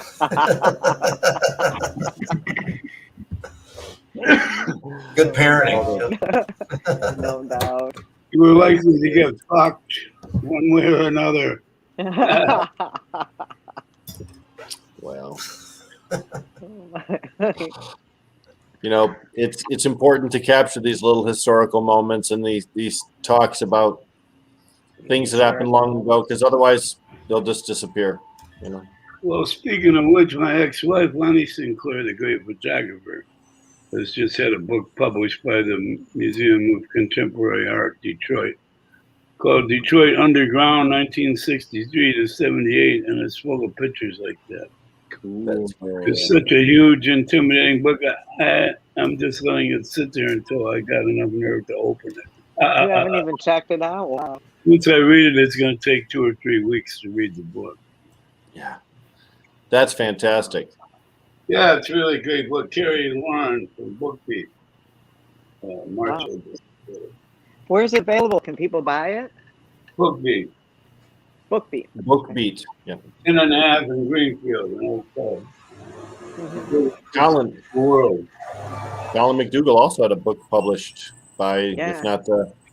Who? Colin Dearborn did. Yeah. Historical Society.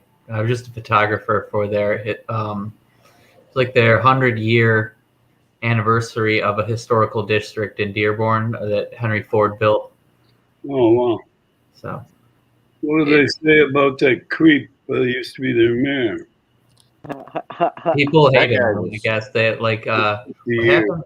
Something last year Hubbard. that they had there was Orville Hubbard. Yeah, Yeah. Orville Hubbard.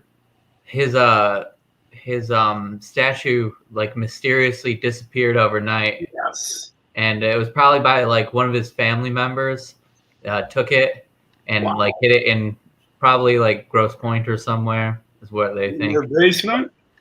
Probably, Yeah, and it'll eventually. He's gonna be like his grave is like in a little village like outside Coldwater or something. I can't remember what it's called, but like the statue's I supposed thought to you be would say there. Auschwitz. They'll put it on his grave. They'll put that statue on his grave. That would be crazy. Well, there were a That's lot what of I heard people they're in gonna do Dearborn. because, well, the people last Did year you they were do it? afraid they were gonna like destroy it. Yeah. Like, They should have People- destroyed it. That should have been pulled down so long ago. I can't believe the thing was still standing there. And didn't they Well- move it? They said, well, we'll move it someplace where it's just not as inappropriate as that's anywhere, right? Well, you see, it was like owned by like his family though too. The mayor. But it was on And- public land, though, right? Right, and so it used to be in front of the city hall, but then it got moved to the historical museum, and like then it was like moved like to the back and like close because a lot of people vandalized it. It was moved to the men's room on the second floor. There you go. And then last year The when urinal like, attendant. like I think it was like right when the George Floyd video like went out, he disappeared overnight. Someone smuggled his ass out of there. They're And- like, hell, all hell's gonna break loose. We better get him And it was out. probably like his like granddaughter or like somebody. Yeah. Wow. And Get but rid, they, get rid of that motherfucker. Exactly. That's what there I was like a think little they rally, did. Black Lives Matter rally we had like there that day. So, well, at least it's gone. So At least it's gone. Yeah. Wow. That's just crazy. But I know. But getting back to Colin's book, I have an autographed copy of Colin's book, and it's quite an interesting read. I enjoyed it. John, you published several books. I've got autographed copies of John's books too. cool. I enjoyed those also. They were magnificent. Yep. If Jamie wrote a book, I'm sure I'd have an autographed copy of that. Absolutely. So get on it. So get on it. I got one of mine here. Oh, I've got yours. I've got one of yours. I'm sure I do. And you know who else? Yep. Jeanette Fraser. Oh yeah. Yeah. They did like some kind of a like they were in the Brazilian rainforest or something. They did a book. I bought Galapagos. that. It's cool. Yeah, it's cool. Galapagos. Yeah. It's very cool. That was cool. Yeah. And we Yeah. auctioned some of those off to help raise money for legalization. Actually. Yeah. One of the, fundraising. Yeah, and she events. did all the photography and that. It's pretty cool stuff. Cool. That's all true. Yeah. You know, we're pretty badass, actually. You know, we talked about Jim's entertainment career earlier today. I mean, we all have the second thing that we do, you know. None of them are as cool as John Sinclair's second thing, but I mean, we all have second things. Well, Jim is a living statue. Right? I'm not a professional. not professional.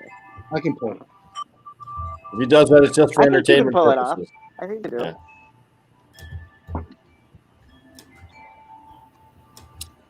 Wow. What a day. You know, spring is here. You hear the wind. Outside. Someone has a I wanna really go back pretty one. outside. Yeah, it's really nice on the porch. It was really cool today.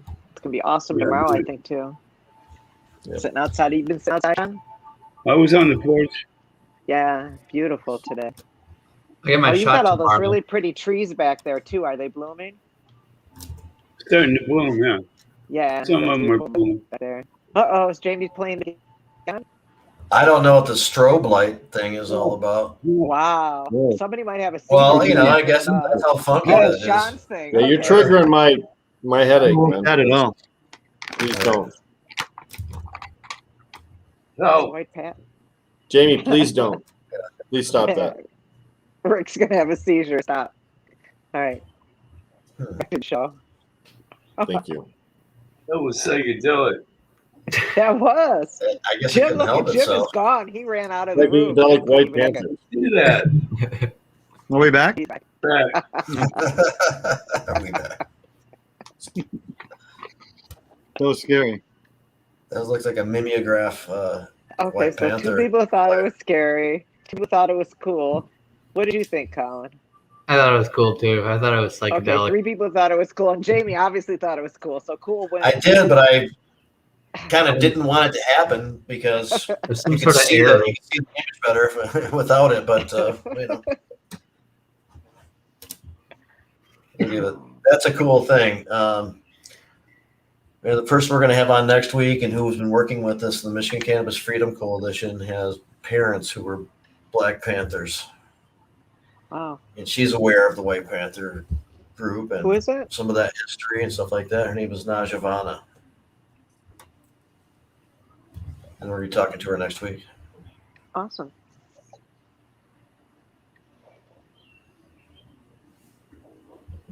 So there you go. That's the Next end week of will the be show. May. What was that, Ted? I said it's May. Next week is going to be May. It's like summertime. This is so May awesome. 4th will be our next show, yeah. What was that, John? Is that the end of the show? You would think so. It feels like it. That seemed like we exhausted a little bit at that Are you going moment. back to That would be sleep? a perfect You're time gonna just stay to up. end it. We linger on. No, we're still going a little bit. No, shoots 5:38. Rick and I earlier did say, hey, maybe it can get to be around like 5:30 or something like that. And if we've decided everything works and we've talked about a few things and people have checked in, we could conceivably call it a day. But we're still going here a little bit. You know, in cannabis, there's no shortage of stuff to talk about. Jamie and I were just at a big event in Ann Arbor at a converted farm where funds were raised for charity and stuff. It was nice. It's getting back to the cannabis community, getting back to that sense of belonging to something bigger than yourself. It's cool. We broadcast from Apothecare right before that, and they are all about helping out the John Sinclair Foundation. And they're really happy that you were on for a minute, but again, the sound was bad. But we'll have a redo at some point. It's a nice facility. Really nice facility. Oh my gosh. What? Who's coming in toward the Team Wall to help on, us guys? wrap it? What's going on, man? A whole new segment now. John, have you seen the stuff where the electrodes are hooked up to the plant and they put out like electromagnetic waves that get translated into like musical notes and you jam with the plant? No. You get to that? That's Super cool. It is kind of cool, and that's one of the things that Tom's been up to. I'm playing in Cosmic Knot sometimes with Maruga and others. He also laid down an amazing version of the John Lennon song John Sinclair during the Hash Bash broadcast, which is available for viewing on the Ann Arbor Hash Bash YouTube channel. How much? Free, of course, John. $3.99. I don't know. Isn't that being run by dispensaries in Ann Arbor? No, it's being run by Jamie and me and Tom and Jim Salame right there, man. You know, we don't know if anything anyone wants to donate, it goes to the John Sinclair Foundation. Yeah. So And the Michigan Freedom Coalition. and the Michigan. So whatever anybody wants to donate. Yeah. check But them out. we had quite a good time. And your video played during the Hash Bash broadcast too, John. It was very well received. So Oh, great. Thanks. Yep. Quotes from it were in lots of media. Yeah. Which was cool. Yep, we had a lot of coverage. We made sure to have the cannabis plant play with us on your song too, John. That was kind of a goal of mine for the Diag thing last year, but clearly we didn't have that opportunity. But we'll shoot for that next year. But I wanted to have a plant play on your song because I feel like it kind of helped bridge the gap, considering what you went through and the fact that what you went through basically made weed legal for us. So then now here's a plant playing on your song 50 years later at the Hash Bash. So I wanted to do that for you, and I didn't know if you'd seen that or not. You just said it took another 50 years after I legalized it. I still have a little bit of that cosmic splooge left right here, Tom. Yes. How was it? Carefully saving my cosmic splooge. Good. Well, that was the There's strain. That more. was the type that he jammed with last year, and then he brought it to the event this year, and we got to smoke it. And I burned through mine pretty quickly. Rick has some left, but I've had none for a long time. Rick has so much weed, he's got something left of everything. That's right. Yeah. I am that kind of a can of hoarder. I know am that. guy. It's good to be the hoarder. No question. Yeah. Yep. Fact is, though, I end up giving a lot of my stuff away to patients that I know. I don't really do concentrates very much, so I'll try something and then I'll just turn and give it over to somebody that I know really needs it for their medical use. I give everything to my granddaughter. You know, is she I'm being quite proud of that. You're being taken care of pretty well, John. Your needs are being taken care of, right? Totally. Okay. All right. You can lie a little bit. Weed that comes out my ears. I got weed coming out my ears. Yeah, as Don't it should smoke be. that. As it Yeah. should be. I'm not complaining. Right.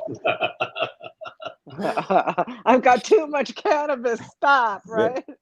Right. Well, but Tom, your Cosmic Knot was amazing at the Hash Bash performance, and that was the very first time that particular group of 5 musicians had ever played together live. Correct? Ever. Yeah, that was it was kind of a whirlwind to pull it all together. And those guys are so amazing. And I'm so grateful that everything worked out the way it did. They're just amazing. We just had our first rehearsal since then last night. We had like a recap on everything, and I'm very grateful for the guys I've found. My drummer just got picked up by the Verve Pipe. If you know who the Verve Pipe is, so it's kind of funny. But they don't play. I told you, man. He's got some big shoes to fill. Playing Maruga's, parts. But that guy was really good, man. Really good. Maruga's like the Forrest Gump of rock and roll. I think I've said it before, but it's just like I don't think anybody can ever quite do what Maruga does. He is just the man. I love that guy, man. He's got the most incredible energy of anybody I've met. His energy's always dialed in. I've known him since he was 18. Always been that way? Yeah. When he was 18, he played drum solos in between sets at Maury Weidenbaum's place on Livernois Avenue, the Checkmate. Wow. So you go there to see John Lee Hooker, and he'd take his break, and then Maruga would come and play 30 minutes of a drum solo. He was known as Steve Bookvich then. And then he got his name Booker from John Lee Hooker, right? Steve Booker, John Lee Hooker. Yeah, they changed it for Hooker, His name and then John Lee Hooker went to go play for Canned Heat. Bookvich. Yeah. That's his real name. Great American Steve Bookvich. I love him. So, Tom, when we were there in studio listening to you guys play, it was great, but I couldn't hear the sax because it was wired for sound, and there were no playback speakers, and I wasn't sure exactly how it was going to sound. But when I got the audio back from Allen Audio, got the video back, I was really surprised, really pleased with it. The compilation that we put together of all your music there is just amazing, man. That was great. That was very, very cool. And, like the idea was I know I could never, ever sing, John, your song the way John Lennon did it by any means. But I figured that we would probably take more of a Blind Melon approach to it because they seem to have a nice they very interesting cover. It's very energetic. So we tried going through like that. But in New Orleans. What's that? I knew those guys in New Orleans. I lived in New Orleans for a while when I lived there. Really? I was wondering what the connection was with that. And the lead singer, killed himself in the parking lot of the Superdome in their bus. Over D. Wow. Shooting dope. That's sad. That's just such a tragic thing. Nice guys, though. I met the bass player. One night he came. I did a show in we rented this little theater on Frenchman Street. It was a lesbian theater, little tiny one. And we wanted to film my band. And we went in there and we played for about 5 hours. We recorded everything that we had ever even touched. Wow. I forget my point now. You met the drummer or you met the bassist? Oh, the bass player. Mm-hmm. So afterwards, after 5 hours, we're done having a joint on the sidewalk, and the guy comes up and he says, I'm so-and-so, I'm the bass player with the Blind Melon. What's her name? Blind Melon. Blind Melon. And we recorded a song about you. I didn't know you really existed. I thought it was just a guy that was a character in a John Lennon song.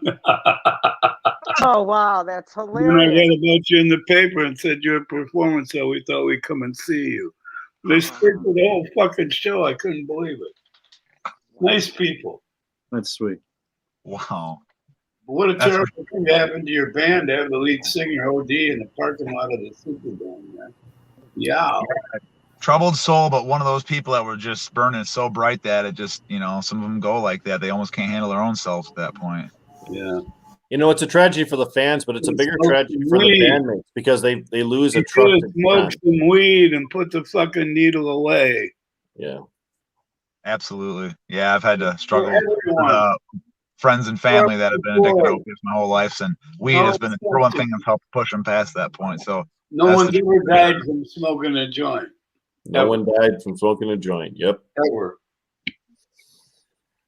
Anyway, And a lot of fights were avoided by smoking a joint. that also. Yeah, that's for sure. A lot of seminal fluids were exchanged as well. Don't get Rick Well, only started, men produce please, seminal John. fluids. So, Oh, It's a Michael good thing Prentice. Ray's not here. Michael Prent, Sinclair, looking forward to your show at Peace Fest Detroit 2021 on June 19th, Ralston Village. Yeah. You know what that is? Yeah, it's 1 mile north of where I am right now. Yeah. It's across the street from what's the name of that place? Stone something? Stonehouse Stone Bar? Bar. Yeah, Stonehouse. Bar. Right. Yeah, oldest bar in Detroit, or so. My some mind people is totally eaten away by marijuana. I can't think of anything. You think of some, you get some details that are pretty amazing at times, man. I remember After when you just Rick told asked those you, great stories and tell me you can't remember anything. That's you amazing. just remember the address of the White Panther House in Ann Arbor along with the zip code. You know, kind of detail. I don't remember any of that shit, man. Maybe a couple. That was my address. I lived there. I remember my first address, 316 Genesee Street, Davidson, Michigan. Before they had zip codes. I remember the phone number, 67F2. Hey, John, some people are kind of asking about the foundation, and I mean, just a brief overview would be cool. It's Did designed you around. know the phone number, though? You guys Yes, are too old. 67F2. You guys are too young to remember when they had phone numbers like that. Oh, like Cherry 2 and 67F2, you picked up Stuff the like that. phone and the operator came on, you told him, I want 4535. Mhm. I'd say, okay.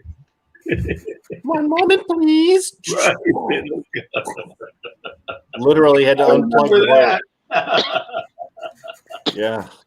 What Thanks, we said Michael. about VIP the pass. foundation, I'm not trying to avoid the question. no problem, man. You're right. You needed to point that out. And also, real quick, Michael Prem has been hanging out with Marvin a lot up until the time he passed, and interviewing him on video and stuff. And Marvin liked that. Yeah. Any attention Marvin liked very much. Yeah. He'd do anything for it. Yeah. And as such, he touched I a lot of wasn't lives. Marvin's biggest supporter, so I'm the wrong guy to ask him. So tell us about this event you're going to do, John. What do you know? The Freedom. The one with Mike Prentice? Yeah. I'm going to do whatever he says. Yeah, I don't well, know. that is- Someone asks me to do an event, and I say yes, and then I Yeah, if show they up. pick you up and You basically do say whatever what you they want. say. We'll Yeah, definitely exactly. talk about that more on here before it happens, I've because done a it is- million events in my 79 years, and it's hard to tell one from another anymore. this is Peace Fest in Detroit, the Ralston Village Festival A couple weeks from now. in June, Yeah. June 19th. So It'll be we'll talk good. about it again, and we'll cover it again. But John, just like the headlines of the Sinclair Foundation, it's designed around preserving a lot of your life's work of many different things in the arts and humanities, and for your family and things like that. And people are asking about that, About what? just about the foundation and kind of Well, what It's I'm mission. trying to do, I've been doing this for 60 years now, what I do, and I've accumulated a huge, vast amount of work. Poems, writings. I've got 30 albums. And I've got a lot of recordings of other people, like the Blues and Jazz Festival of Ann Arbor. I recorded those. I got tons of recordings. I'm trying to create a foundation where I can place all of my intellectual properties in the foundation, and then after I croak, people who like what I did can they own it. They can keep it going. Keep it going, that's my idea. Keep it's preserving the legacy. I'm going to be 80 years old, so I'm not going to last forever. That's for goddamn sure. Well, and we talked earlier today about your more than 900 individual podcasts on Radio Free Amsterdam. There's, I'm sure, a lot of recordings of your work when you were down in New Orleans doing blues broadcasting. You talked about 30 albums, several books that you've authored. When we talk about John Sinclair's intellectual property and the totality of your measure on history, it's a significant one, John. It really is. You got. I'm aware of this. I did it all on purpose. Yeah. None of it was a mistake. I made up my mind to do these things, and I did them. I started at an early age. I didn't know if you could do any of this, but I thought you should try and do it. Wow. And so I've been doing this since about 1963 or so. So it's a just reward for a deliberative act. You've created a great legacy, and we Well, wanted to give it away. There's no reward for me. I've had my rewards. No, society. I mean, society is the winner. We get the reward. Right. Yeah. We You gotta. have a I mean, there deliberative should be a life, and movie. therefore you deliver to us The inspiration. foundation, the one thing I'll say about it is I never pictured that it would be so difficult to give everything away. It's very complicated. But thanks It's to a Mike, movie about your life. That's nice. thanks to Jamie and Mike Homer, and they're helping me get my foundation together. And Adam Brook, of course. My partner. Good. And Well, that's I've got, well, Jamie, you're on my board of helpers, aren't you? Advisory board, yep. Yeah. I got 12 advisors. I got 3 board members. And between them, they know what I want to do. And when I croak, they'll keep it up. That's the way I look at it. well designed. Not that I'm looking to croak right away. Yeah, I was gonna say, don't Stretch go it out a little bit. hang on, weather's just getting nice, John, this is not Yeah. to do that. You got to hit another 900. It's like a count. 80. 80, that's a big number for a human. 80's Hey, huge. John, An idea of, well, has anyone ever asked you to do a movie There's a like lot. about your life? we have a movie of my life, What's it called? 20 to Life. 20 to Life. Okay. The What Life is- and Times of John Sinclair. It's with Steve Gebhardt. He's dead now. Okay. So it's an older picture. Well, we started in the 90s and we finished it in 2007. It was released. Okay. And it's, I can't, somebody owns it. I don't even have anything to do with it. And I think we can get movies. Leonardo DiCaprio to play The you. individual in a movie are too old. Yeah, for sure. Yeah, if what's his name can play Boston George, DiCaprio definitely can play John. Yeah. Well, I'm available for any form of film exercise. Okay. Maybe We will let Hollywood know. a young got Colin the, MacDougall could play John. We've gone the distance here tonight, man, with not a lot of time to wind down. But John, anything you want to leave us with before we sign off? I was going to say this movie is good because it's got a lot of footage from the 60s in it. It's got a lot of MC5 in it. It's got demonstrations. It's got a lot of great shit in it from the past. 20 This to is Life. the movie. Appreciate my well-reasoned commentary. Sounds like a good movie to smoke pot. Yeah, Well, Jim, you be on the Absolutely. hook. Find out where we can see that, Jim. I know you, I will. 20 to check Life. it out. Report back. I think you can We get should it on watch it. YouTube. I'm not sure. It goes up and down. Okay, I'm gonna see if I Good way can to find it. As a follow-up, the same guy, Steve Gebhardt, made a movie of the Freedom Rally called We could have Tennessee. we could have like a fundraiser. I like That was never properly Right. released because Yoko Ono owns it. Hey, look. In all seriousness, a showing of this Gephardt movie, John Sinclair, we could rent out a movie theater, charge people, and John would give an introduction. We'd show the film. That would raise a lot of money. Get They didn't permission make from it Harvard. so. Good idea, right? He said he doesn't own the rights to it. Yeah, We have to find get who that does. permission. Find who does. Nobody owns the rights. Public domain. Well, they never published it. Oh, It's just out. Okay. They I'm sure made the movie, but then the government came after John Lennon, and this movie is an anti-government movie. And it's got Phil Oakes and Bobby Seale and all the characters that were at the rally. So that's the, the Yoko Ono one, right? and then he She got owns killed. I Yeah. think we should all watch it before having John on again. And Okay, good idea. and then Yeah, discuss let's it. do that. Don't wear me That's out. homework. We got homework signed by Jamie.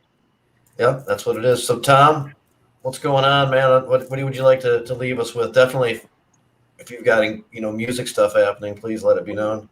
Well, I we'll see what happens with Adam's Hash Bash Cup and all that, but I think he mentioned us wanting to play there and all that. Did he give you a date? What's that? Did he give you a date? Sometime in July. July.